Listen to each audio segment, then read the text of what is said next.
Then Joseph went in and told Pharaoh and said, My father and my brothers with their flocks, their herds, and all that they own, have come out of the land of Canaan.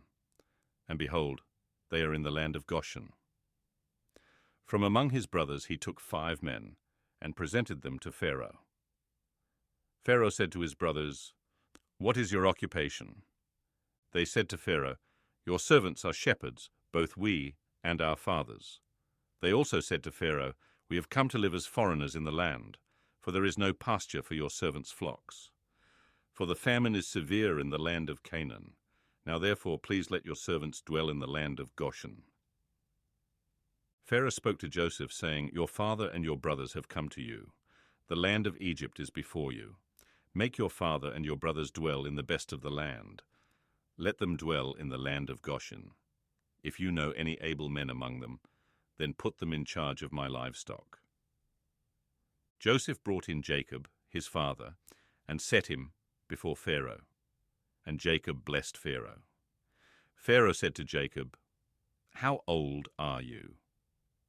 Jacob said to Pharaoh, The years of my pilgrimage are 130 years. The days of the years of my life have been few and evil. They have not attained to the days of the years of the life of my fathers in the days of their pilgrimage.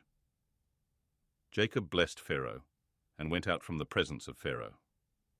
Joseph placed his father and his brothers and gave them a possession in the land of Egypt, in the best of the land, in the land of Rameses, as Pharaoh had commanded. Joseph provided his father, his brothers, and all of his father's household with bread, according to the sizes of their families. There was no bread in all the land, for the famine was very severe, so that the land of Egypt and the land of Canaan fainted by reason of the famine. Joseph gathered up all the money that was found in the land of Egypt, and in the land of Canaan, for the grain which they bought. And Joseph brought the money into Pharaoh's house. When the money was all spent in the land of Egypt, and in the land of Canaan, all the Egyptians came to Joseph and said, Give us bread, for why should we die in your presence? For our money fails. Joseph said, Give me your livestock, and I will give you food for your livestock, if your money is gone. They brought their livestock to Joseph, and Joseph gave them bread in exchange for the horses, and for the flocks, and for the herds, and for the donkeys, and he fed them with bread in exchange for all their livestock for that year. When that year was ended, they came to him the second year, and said to him, We will not hide from my lord how our money is all spent, and the herds of livestock are my lord's.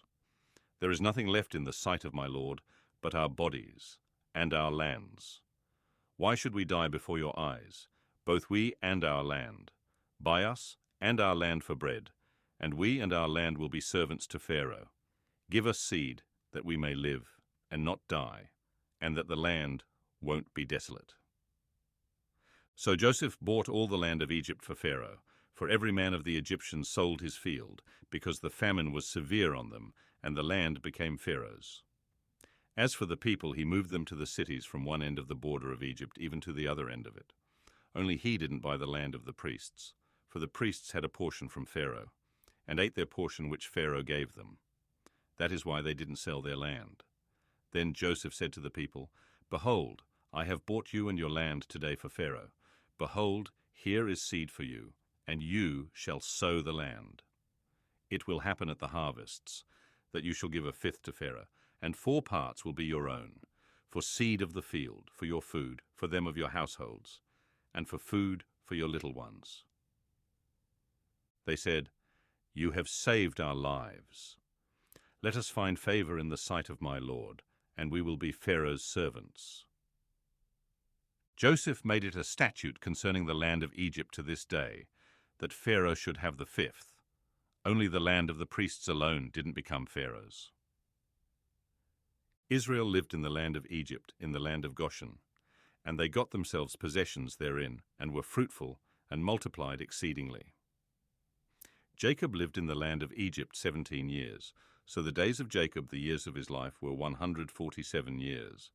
The time came near that Israel must die, and he called his son Joseph, and said to him, If now I have found favor in your sight, Please put your hand under my thigh and deal kindly and truly with me. Please don't bury me in Egypt, but when I sleep with my fathers, you shall carry me out of Egypt and bury me in their burying place." Joseph said, "I will do as you have said." Israel said, "Swear to me." And he swore to him. Then Israel bowed himself on the bed's head.